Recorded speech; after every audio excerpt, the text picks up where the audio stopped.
patron, Dr. Bhima Shankar C. Bidagundi. Due to certain changes in his schedule, he is unable to join us, but we are fortunate enough to have his message for this conference. I would address you virtually. It's an honor to preside over the inauguration of International Conference on Integration, regularly updated about the whole process of paper submissions, reviews, registrations and other details about the conference. I am glad to know that we have received more than 1,000 papers, received such huge response. This itself is a sign that technology and innovation are going hand in hand. I congratulate all the authors for their successful acceptance of the paper. I also appreciate the staff members and coordinators for their consistent support and association, for coming up with good suggestions and great ideas. This is a symbol of progress for SLN College of Engineering. I wish all the presenters and authors good health. I would also like to thank our co-sponsors, IEEE Bangalore Section, IEEE North Karnataka Subsection, and Technical Institute for Engineers, India, for their consistent support and guidance in conduction of this conference. Lastly, I would like to congratulate the Engineering Department from SLNCE for their efforts in conduction of IEEE-ICICACS 2023. Thank you. Those were the words endorsed by our President. And now, moving ahead with programs, even he is unable to be physically present here with us today. But nevertheless, he also has sent us a message. And this message goes, good morning everyone. It gives me immense pleasure to be a part of this international conference on Integrated Circuits and Communication Systems, IEEE-ICICACS 2023. I have been seeing my study appreciable. I wish all the best to all the presenters and look forward for the successful presentation and publication of papers. I want all the authors to make the best use of this platform and shine bright. I also express my gratitude towards co-sponsors, IEEE Bangalore Section, IEEE North Karnataka Subsection and TIE for their support and guidance in conduction of this conference. Hope this participation in International Conference on Integrated Circuits and Communication Systems adds feathers to their caps. Thank you for giving me an opportunity to be a part of this conference and to address everybody virtually who are present here. I wish all the participants good luck.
Madam, share it.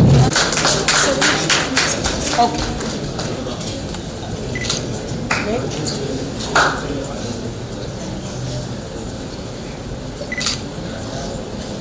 Okay.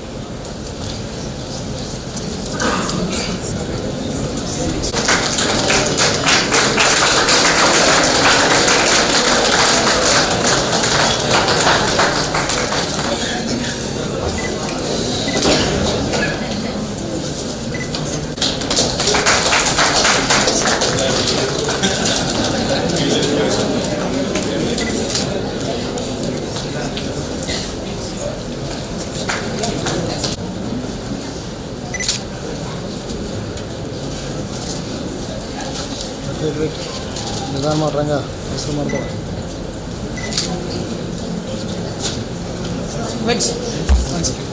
Okay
sail ನೋಡಿ.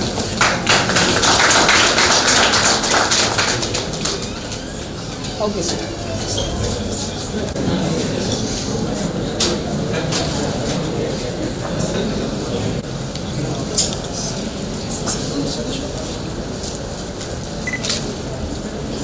Evidence.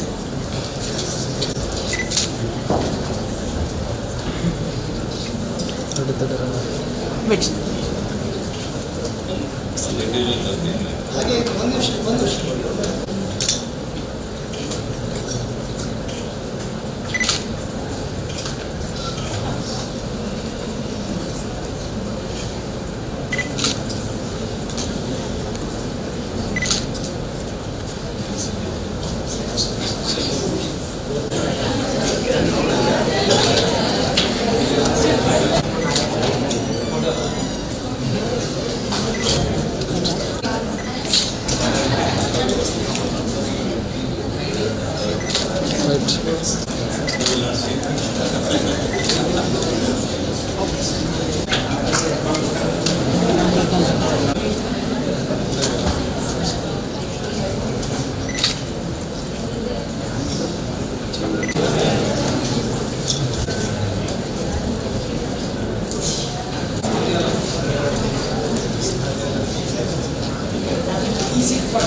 Okay, ready sir?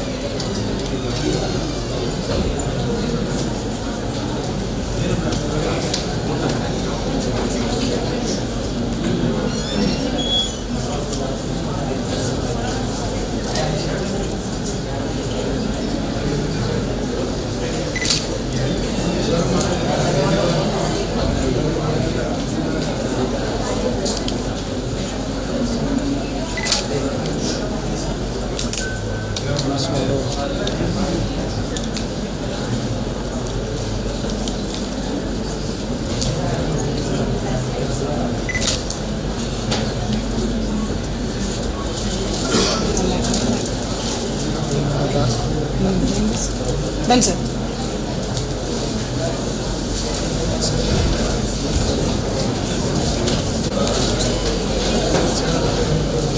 Thank you all the respected dignitaries. And now, the dignitaries would like to felicitate our own family members, Professor Rajamma Patil, Professor Sumangala Reddy, and Dr. Vishwanath P.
I thank the chief guest of today's function, Dr. C. Krishna Mohan, Dean, IIT Hyderabad, India, who despite his busy schedule has made his point to attend the conference. I would like to thank the center point of today's event, Dr. Gianfranco Avitabile, for Polytechnic University of Bari, Italy. I thank you for your time, sir. I would like to thank the core point of this conference, Dr. Coriolo Giuseppe from Polytechnic University of Bari, Italy. I wholeheartedly thank you, sir, for your gracious presence. I thank Dr. Parmesh Chari BD, SAC Koche, IEEE Bangalore section, NMIT Bangalore, who helped us in the smooth planning and conduction of the conference ICICACS 2023. Kalburgi, India, who joined us virtually and blessed us, and Girija Shankar, Governing Council member from Education Society, Kalburgi, India, for joining virtually and supporting us. I thank the sprinter, Dr. Vishwanath P., Head of the Department of Electronics and Communication Engineering, who has meticulously planned and executed this conference. Thank you, sir. I thank the official principal for today's event, Professor Rajima Patil, for her advice and timely support. It's my pleasure to thank the principals of various colleges who are with us today. I thank all the members from IEEE, both staff and students, to this event along with IEEE India. I heartily thank the authors and participants for their presence and participation in the conference. I thank press and media along with the security. So lastly, I would like to thank all the staff members and students of SLNC who have contributed this efforts towards the international conference. So thank you for all being a part of this assemblage today. Thank you. We would like to appreciate the efforts of Mani's led IEEE North Karnataka subsection. We request you to accept our invitation, sir. Please step onto the dais.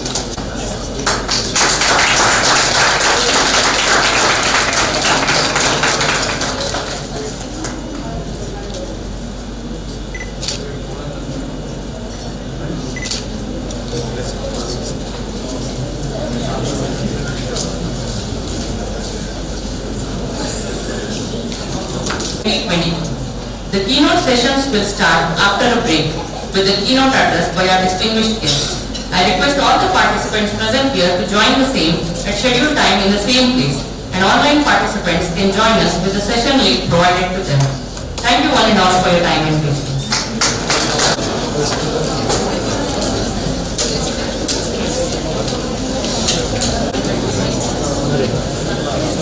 We'll begin at 12:30 at seminar hall.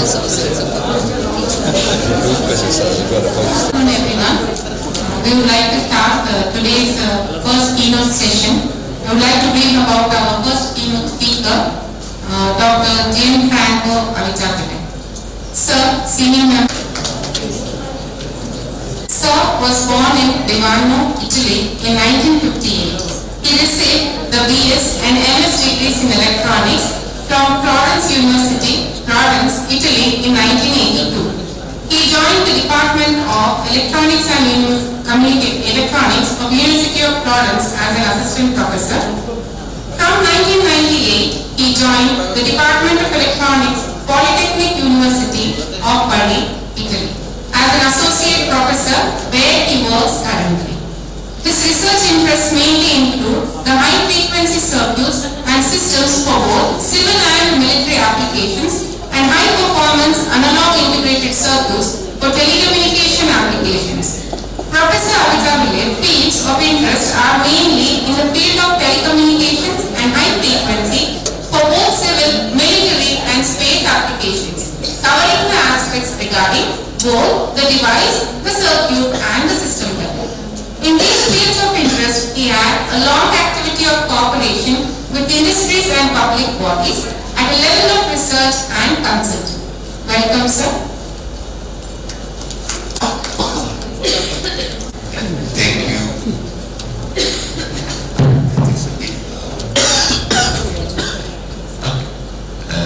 This is okay. Thank you. I thank you for your introduction. And well, let's go to straight to the point. The speech that I'm giving you today is about the localization systems in telecommunication background, and then I'll introduce what are the modulation application, and then after I'll show you some very limited presentation. Maybe if you are interested, I can give you some more info, but after the presentation itself. Okay. Thank you. Well, the historical background. The first localization radio localization application is obviously the radar that was mainly detected during the Second World War for military purposes. But the idea behind the radar was to detect the presence, eventually to measure the range, that is the distance between an incoming target and fixed installation. And on a second time, the radar started evolving in the direction of image forming, in that at the first level they started to reconstruct 2D images of the surrounding, the area surrounding the radar itself, and then even 3D application, mostly for air-flight monitoring control. So maybe we have different possibilities. First of all, I simply detect the presence of an object, like I usually do in any kind of domestic alarm system, for example. On a second level, I try to detect the distance, not the position, but rather the distance of an object from my radar, and then 2D positioning system, 3D positioning system. Right now,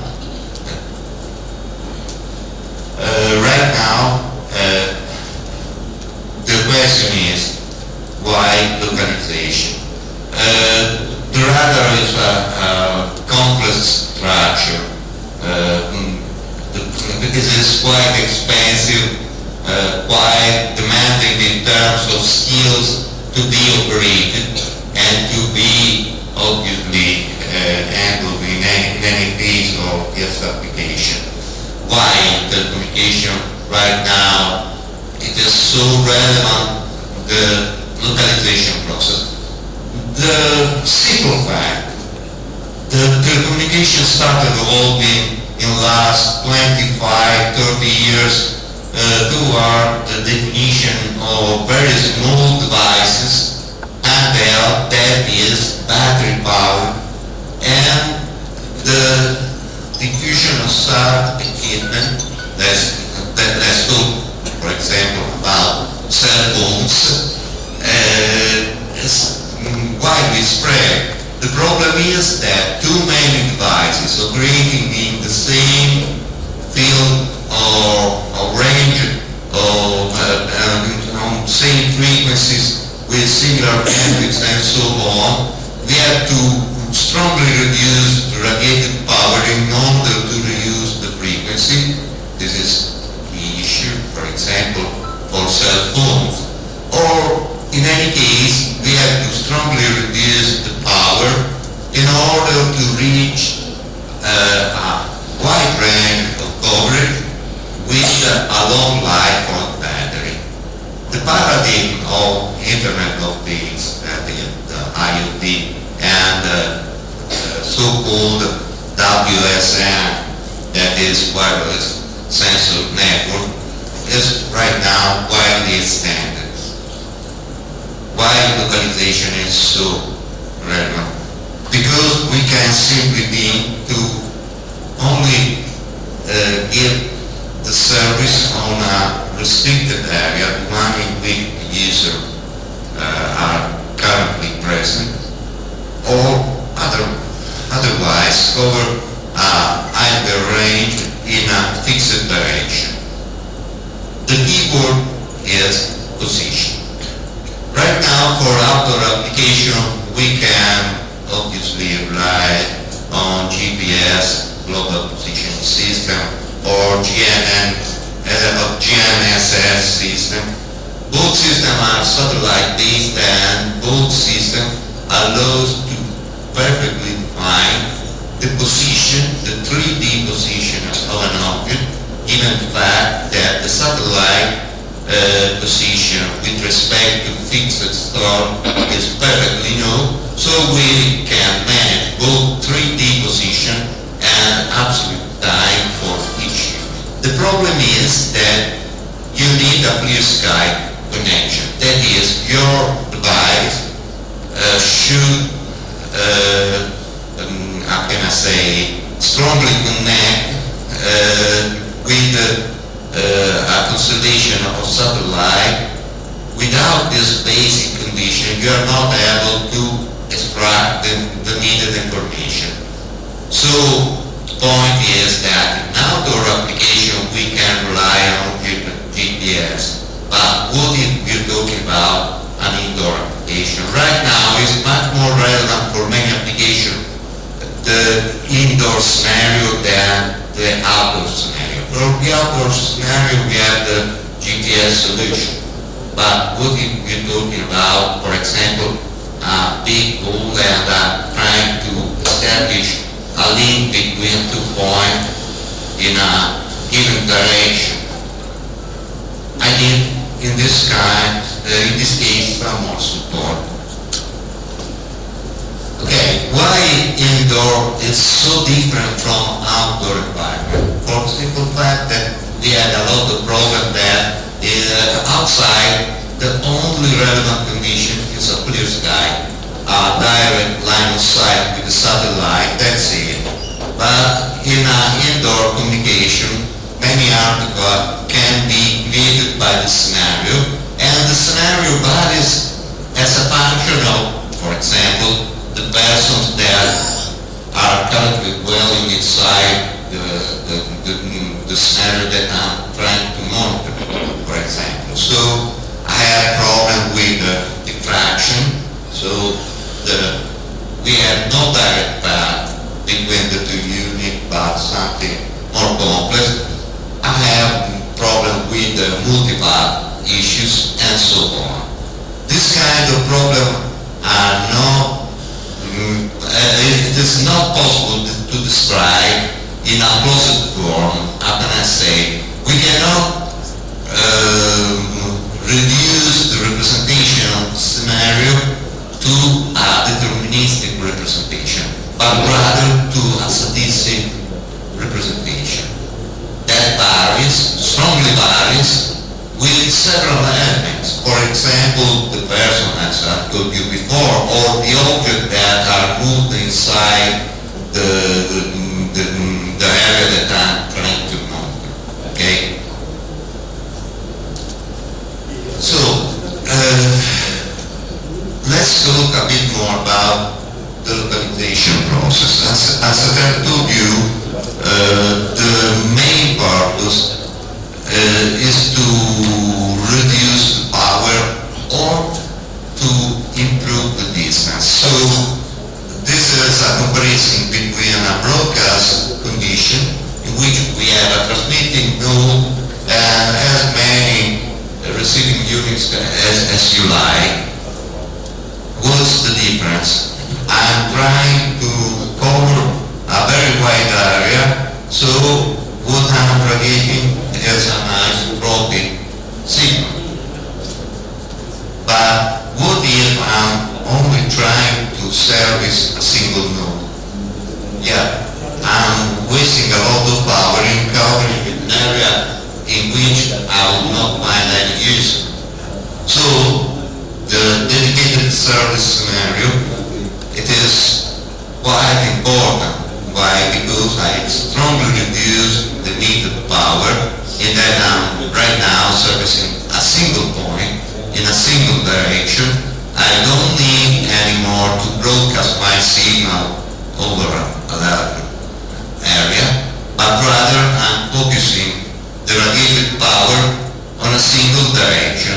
Okay? And this is quite relevant because, please, thank you. Because I can, with the same radiated power, increase the range. I can double maybe multiplied by 10 to 100 factor the covered range with such an approach. Or on the other side, keeping the covered range constant, we can strongly reduce the radiated power. Look, we have two different scenarios. The transmitter is usually connected to the main, so the fact that the system is power angry does not represent a problem. But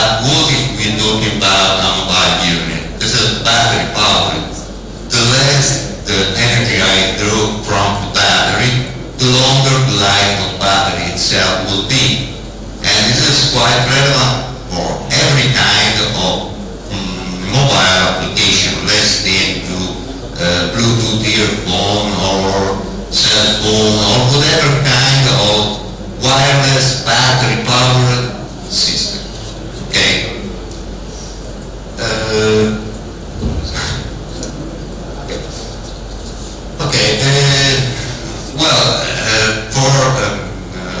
Dr. Cubiello will discuss some relevant application for wireless system and IoT application. In this case, for example, let's think about telemedicine supporting the measure inside an hospital, reducing the cable connection to the center node and so on. That is quite important to reduce power level, as we perfectly know that at the same time the radiative power can be another for health somehow. That has not been still demonstrated, but it could probably be the true sense.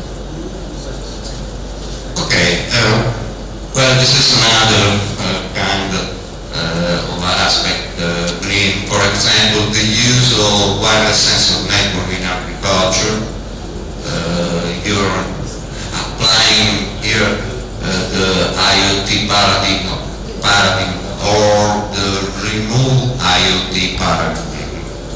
That means you're using a satellite, but still you need a ground node, and you're covering all the areas with the sensors, and this sensor obviously must be battery powered. Their life should be the longer possible life for battery. Usually you cannot rely on somebody who's going to recharge battery or substitute the battery in units. So typically we're asking for 2 years, maybe 3 years battery life for the equipment. Okay, this is quite a demanding condition. Thank you. Forward. Okay, thank you. Okay, this is a practical data extracted from recently literature. It perfectly evidences the fact that the radio is the most power demanding section inside any kind of wireless system. Okay, well, localization is a general, how can I say, paradigm. Let's go what we really need in practical application. The first scenario is simple. Okay, position. I'd like to know that the monitored person is right now in this hole. That's it. I have no interest in knowing where he precisely sits inside this room, but I would like to know that he is present in this room. This is the simplest scenario. I can add some more information. For example, I can track the position. That is, I know that he is present. I monitored previously all the evolving states, and then I arrive to the final position. Okay? In the first scenario, I'm driving somehow a person from the starting point to the ending point. So I'm giving him information about the path he has to follow to arrive to final destination, or I can even add a further feature. I can reconstruct the environment. This is quite relevant for industrial application mostly, and I'm somehow reconstructing the plan. From a general point of view, we talk about localization. That means that we have reference nodes, and subject that could be either cooperative or non-cooperative, like in the other case. In the other case, the target is non-cooperative, simply scatters back the signal that the radar emitted. Okay? So, about localization, the second way to process the signal, to approach the problem is to simply measure the received strength of the signal, map it before in a planning process. Simply I store these values in a memory, and then after I'll try to define what will be the position by comparing the measured power with the memory values. This is not quite an effective way to proceed. Why? Because when I first map the scenario, I cannot take into account of any possible variation. I mean, two more persons are present, the mapping completely changes. I add a new object, the scenario completely changes. That means that on a periodic basis, I have to remap the scenario. So this is quite effective in terms of cost, but is not effective in terms of precision.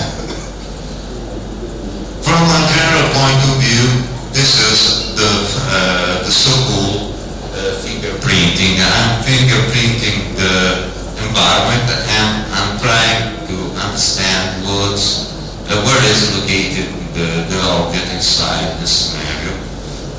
As I told you, this is not that efficient in terms of precision. As a general rule, we use two different geometrical aspects. Assuming that we have a reference node, we can either use the distance from the reference nodes, more than one node is obviously required if I try to detect at least 2D position, or I can use the angle of arrival at each unit. So, okay, well, this is an extension of fingerprinting to the 3D case. I use the power, the received power to measure the distance by the receiving nodes. Even in this case, this is not so reliable application. Why? Because we have the same problem.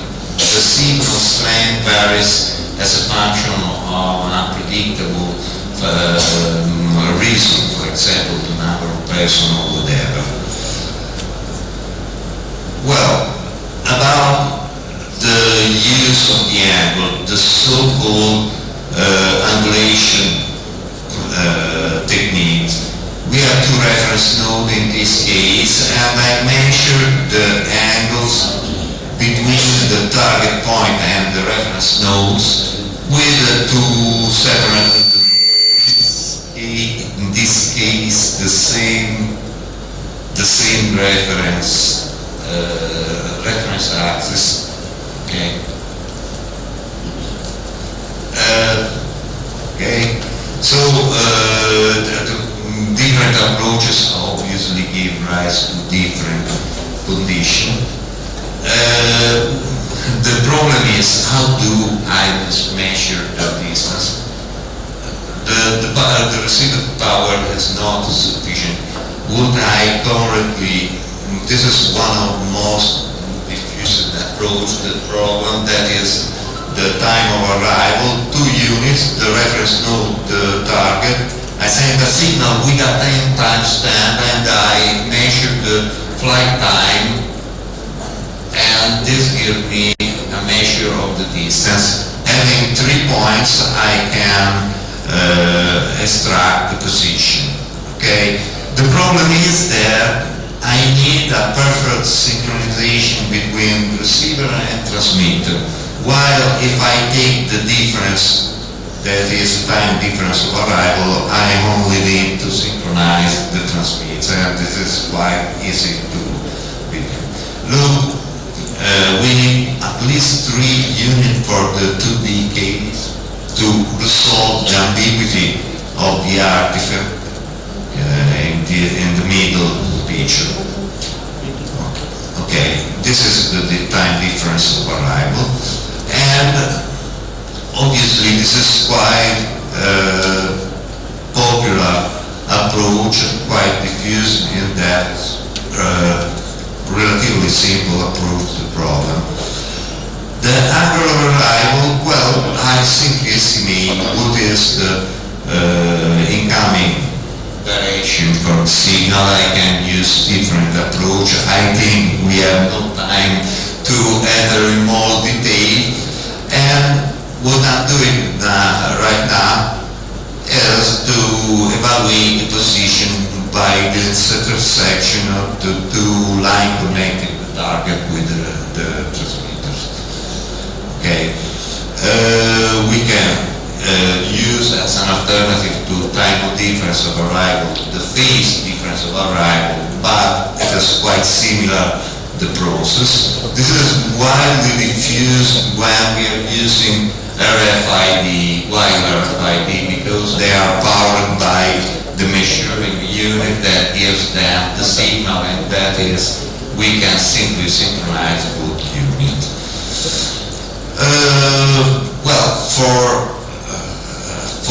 Okay, this is in a direct consideration. Obviously, what we mostly prefer in practical application are the last techniques, either time-based or phase-based estimation of the distance or the angle of arrival. I think my time is over, and I would like to present some example of the problem. Just a few words. The problem is quite simple to be described in general terms. In practical terms, I have always to fight with multiple and every kind of indoor problem, propagation problem.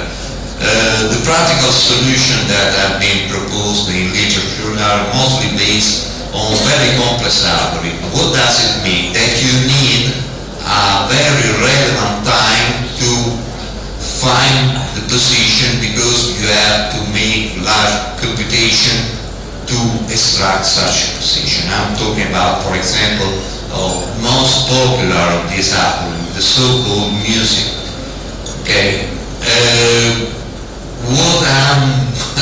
What my research group is developing in the last 3-4 years is a new system that is a real-time system. That is, it operates directly at hardware level to estimate the position. That means that we can even track object in motion. I have no time to explain. I think I have to. Okay. Conclusion. Okay. That's okay. I hope if you are interested in this subject, you can contact me, and I'll be happy to give you some more information or to transfer you some reference, some literature reference for the argument. Okay, thank you for your attention. I'm sorry I strongly reduced the presentation for timing problem. Thank you.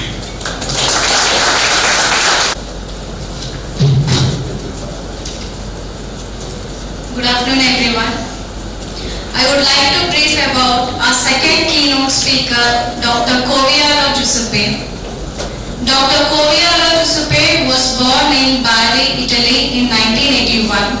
He received the laureate degree in electronic engineering in 2006 and the PhD degree in electric and information engineering in 2015 from Polytechnic University of Bari, Italy. Sir is currently Assistant Professor at the Department of Electrical and Information Engineering of the Polytechnic University of Bali. His main teaching courses are Digital Programmable Systems, Fundamentals of Electronics, Electronic Design of High Frequency Systems. Sir has more than 15 years of research and professional experience. He has published more than 70 plus papers of Scopus Journal and international conferences and books. Sir is IEEE senior member. He served as guest editor to several MDPI journals related to electronics and sensors, as editor of MDPI journal Artificial Intelligence, as topic editor of Frontiers in Public Health, as well as technical program committee member of several IEEE international conferences. I welcome you, sir, and I hand over the desk to you. Thank you.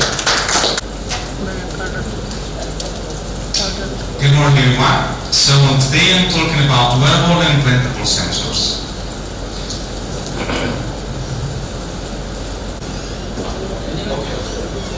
Okay, this is outline of my presentation.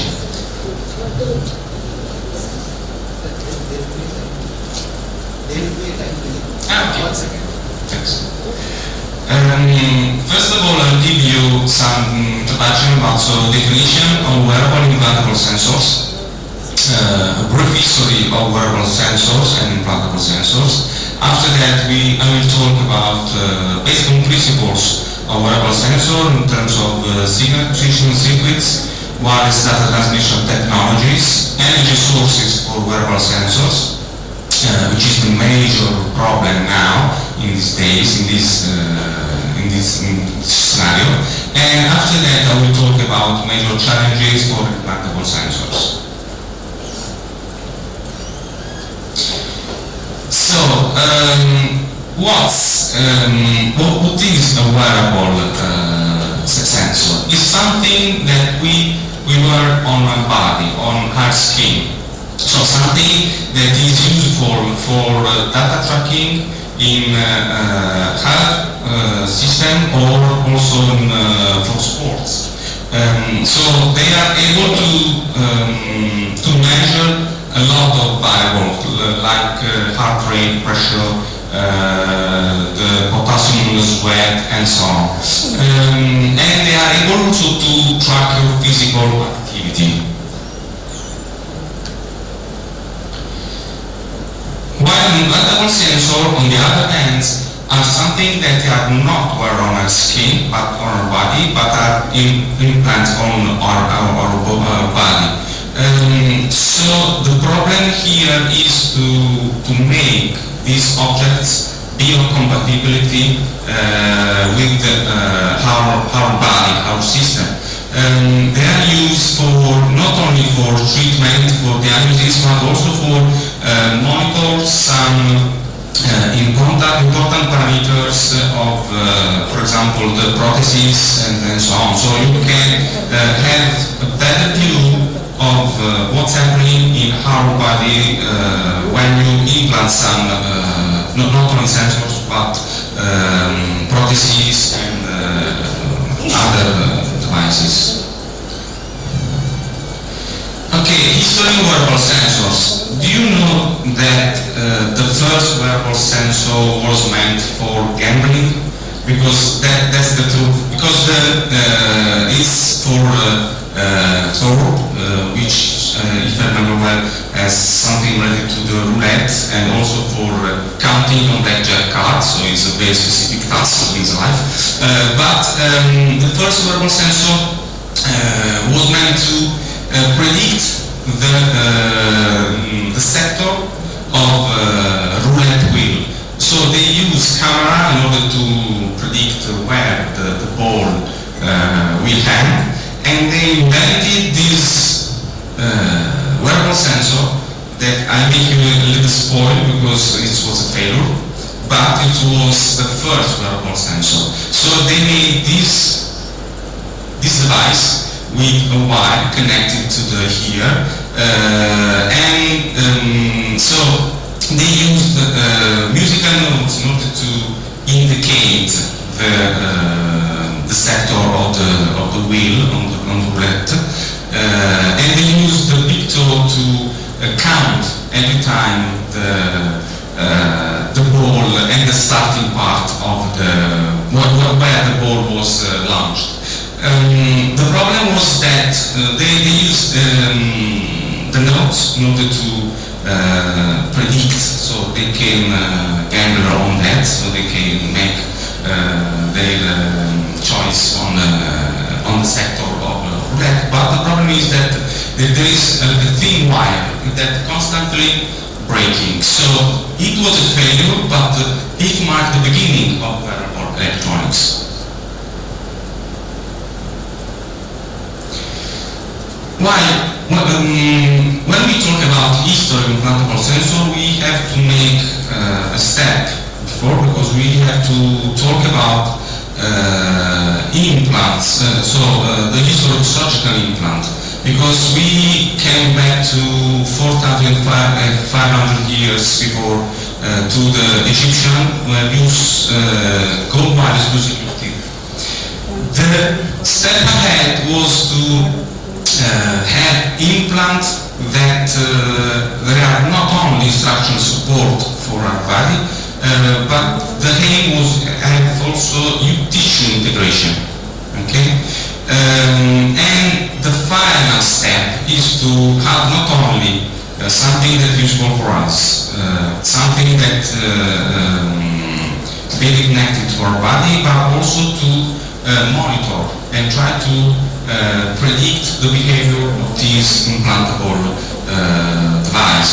So we introduced the sensors in order to have information about the device that is implanted on our body.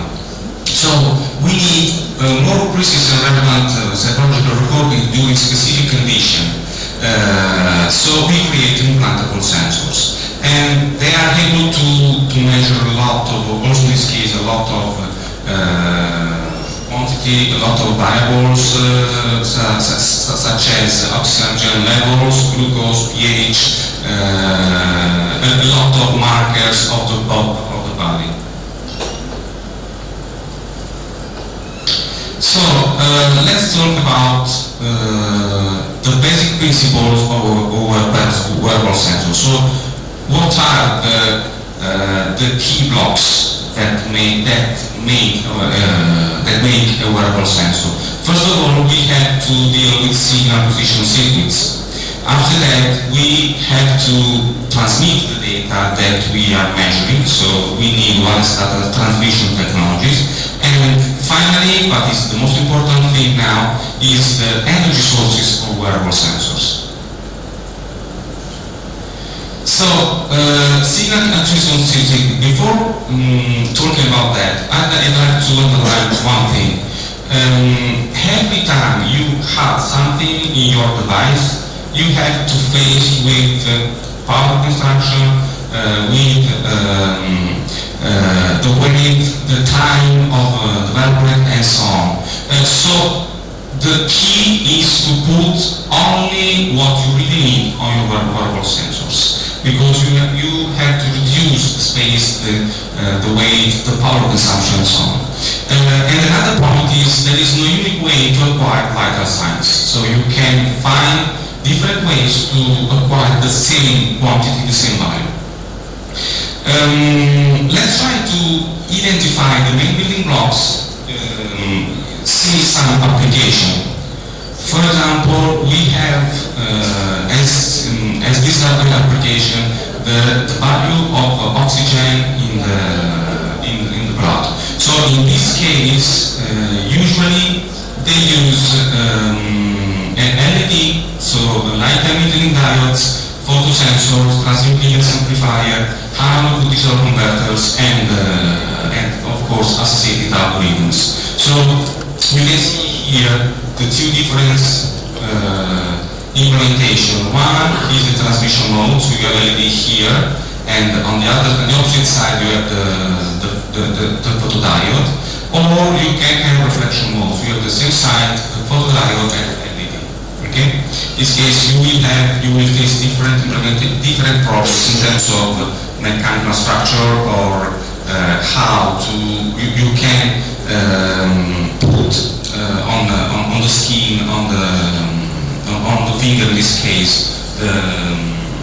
your device. Okay, sorry. So, second application is the electrocardiogram. So they require now low noise analog circuit with, again, ADC instrument amplifier. So you will have here the instrument amplifier and ADC. Another example is the bioimpedances. So again, they require now again ADC and instrument amplifier. So you can see that the main blocks are every time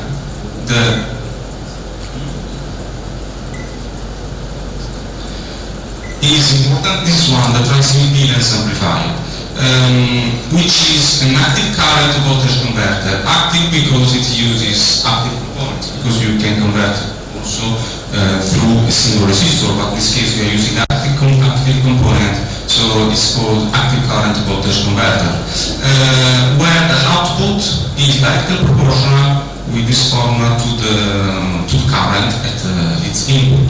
There are a lot of configuration. This is the basic implementation of transimpedance amplifier with a single op-amp.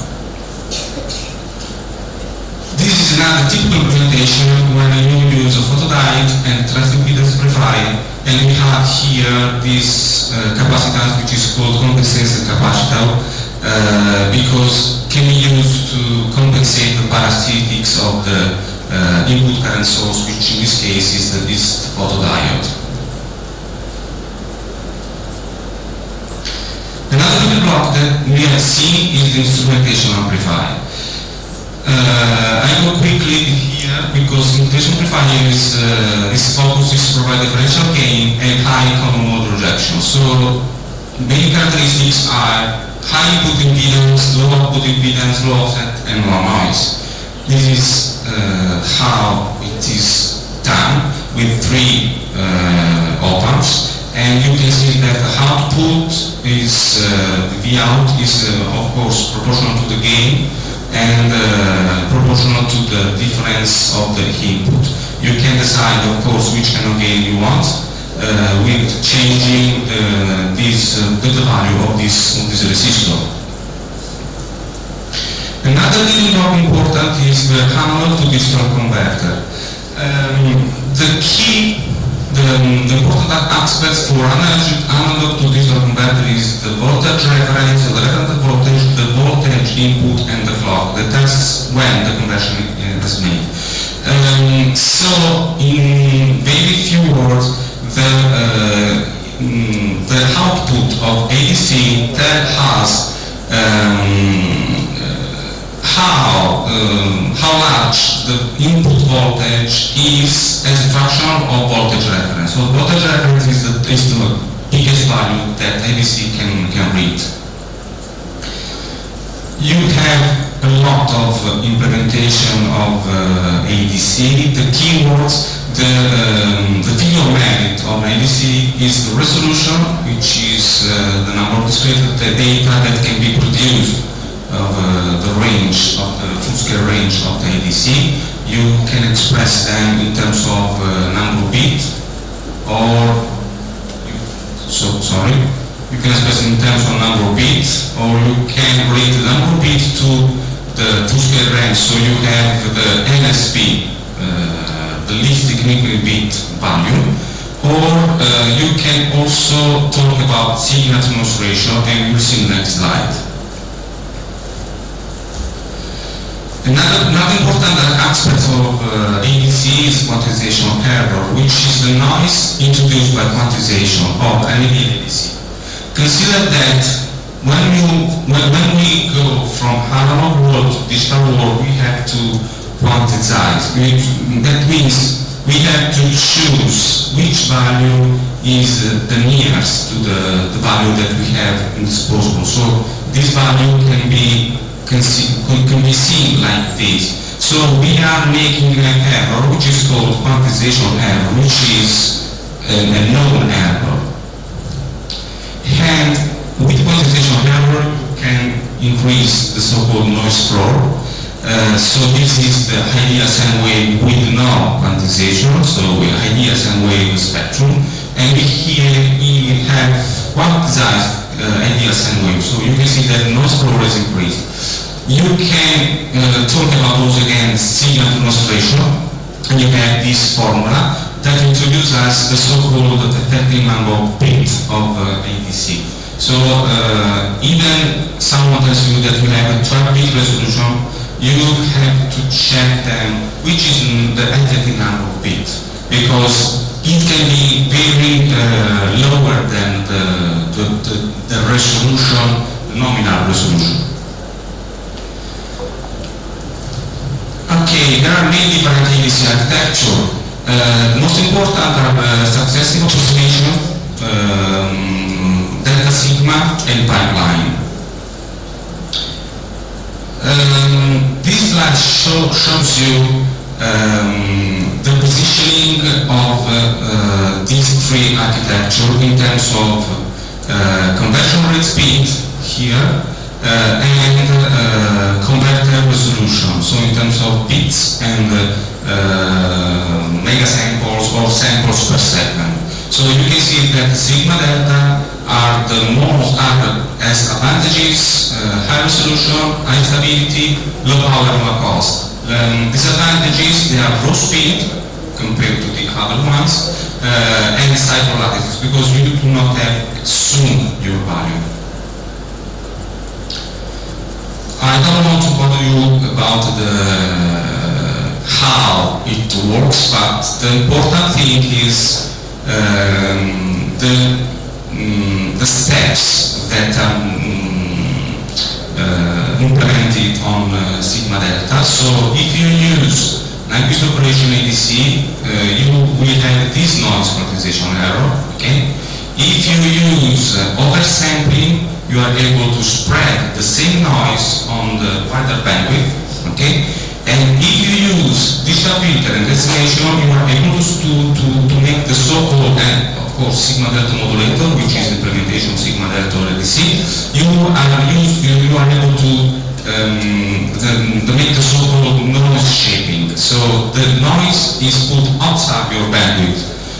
In that case, you are able to reach very high resolution. The other implementation is the successive approximation, which is located here in the middle between the conversion resolution and the speed. Advantages is that you have 0 second latency, low latency time, high accuracy, low power, easy to use. That is, you implement it in the whole microcontroller because it's very simple to implement.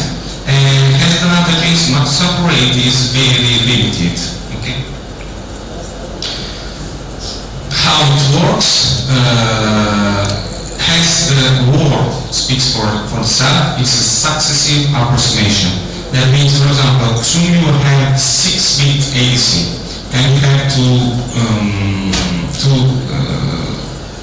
quantize this quantity. So X is 45. The first test is to ask, is your X greater than the most significant bit of 6-bit?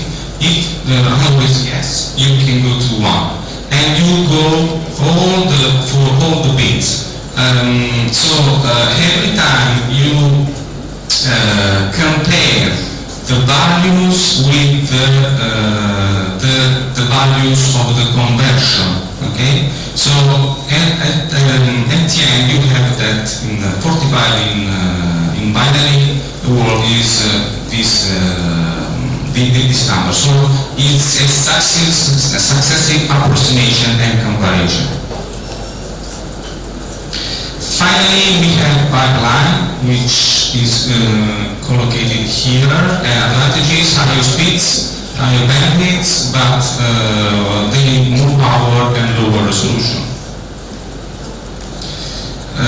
Also in this case, this is an implementation of 2 stages ADC. You have analog input, you use a sample input to keep the value steady. After that, you make the first conversion of the 3-bit, okay? After that you use a DSC to convert these 3 bits subtract to the input, you use amplifier to go back on the range of ADC and use the second stage of ADC. So you are able to make a 6-bit resolution with 2 3-bit ADC.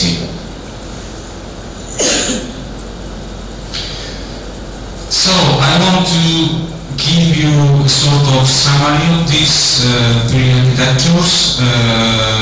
So how you select the right ADC topology.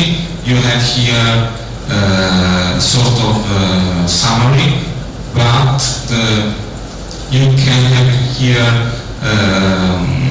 the right ADC in terms of characteristics. So for example, if you want high throughput, you probably will use pipeline, or successive approximation is not so good.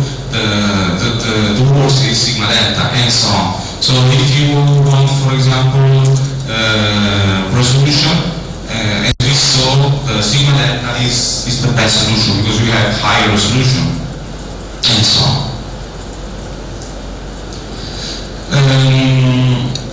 In this slide we can see, is that from Texas Instruments, where you can find those kinds of ADC, and it's important to see that, for example, on microcontroller you have most of all successful approximator ADC, or on dedicated chip you will have sigma delta and so on. So every time that you choose your application, you have to choose also the right ADC. Now you can find altogether the so-called analog front end. So we are talking about the single pieces, but you can find now the analog front end which integrates, for example, this one is for sweat sensor, integrated directly transmissibility amplifier, programmable amplifier, ADC, and so on. Okay, we will go very fast on this. What is the technology is? You have, depends of course on bandwidth, power consideration, and range. The most important are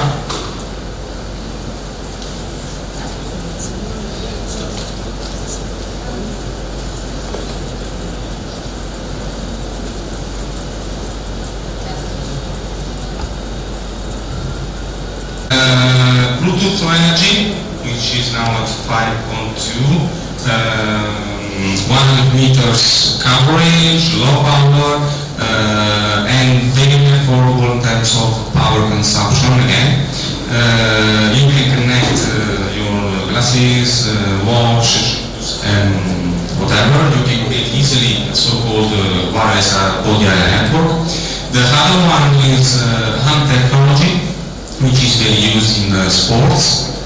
And finally, we have Wi-Fi when you need a large amount of data to be transmitted. So in this case, you have to consider that it's power hungry, the Wi-Fi. So if you need a lot of data, you can use Wi-Fi, but you have to consider also the drawback of using such a technology.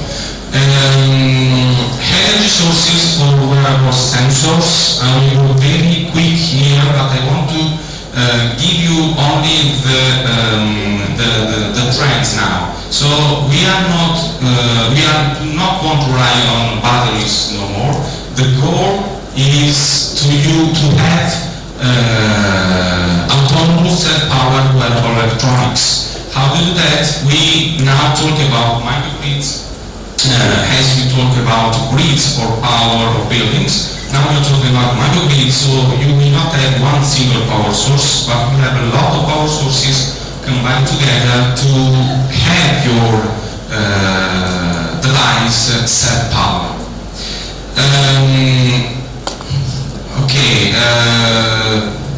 I'll go right to the point for the power sources, and I will show you the final slide of this. Okay, we will see in this slide the power devices, the devices that needs power. We're talking about LEDs, microcontroller, communication devices, and so on. We have here the energy sources, and we have here the energy backup. We are talking about small batteries, we are talking about supercapacitors, and so on. So,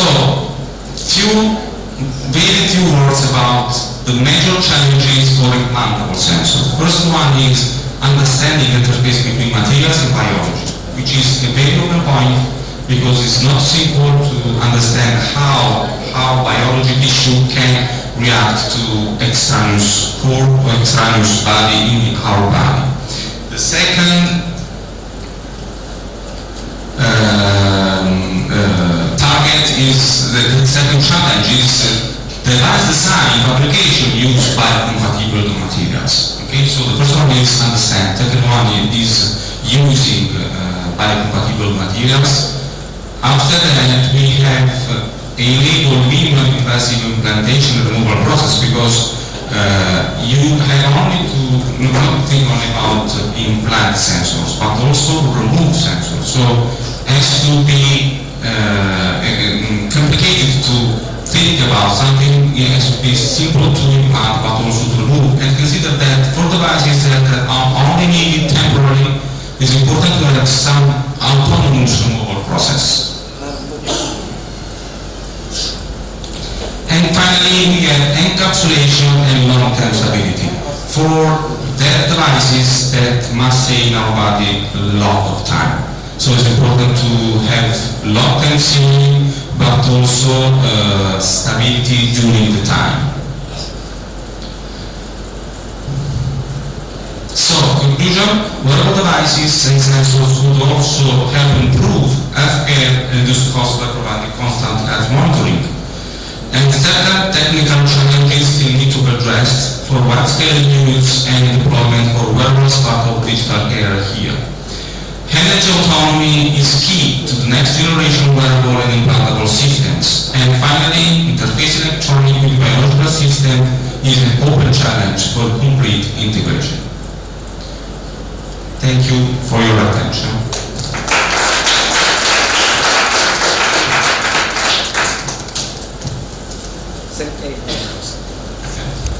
So how you interface the signal noise ratio and which is a part of the attenuation coefficient, which are shown that minus 10 log P out by P in some equation or so. Okay. Is it attenuation and SN are same? They are strictly correlated.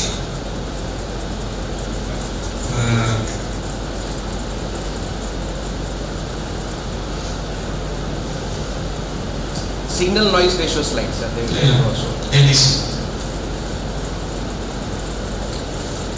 Still.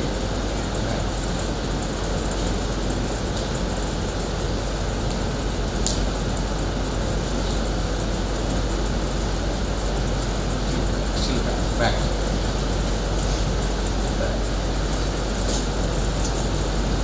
Back. 5 to 6 slides. Almost there. Okay. Yeah, I think so. So, of course, it's correlated through signal to noise ratio. Okay, you reach this formula where the number n is the effective number of bit of ADC. So this is the output of quantized, sine wave in this case. They are strictly related. So you can have a bigger resolution ADC, but for example, the worst front end, you have to deal with signal to noise ratio in this case. So the final result is that we have this number calculated here, number effective of number of bits of your ADC. Okay.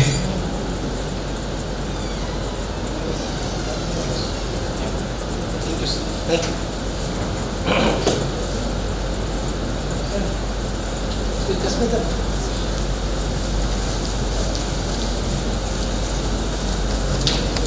Indeed an informative session. I now request all the staff members and students to proceed towards the lunch. The paper presentation session will begin online according to the schedule. Lunch is arranged for students in college canteen.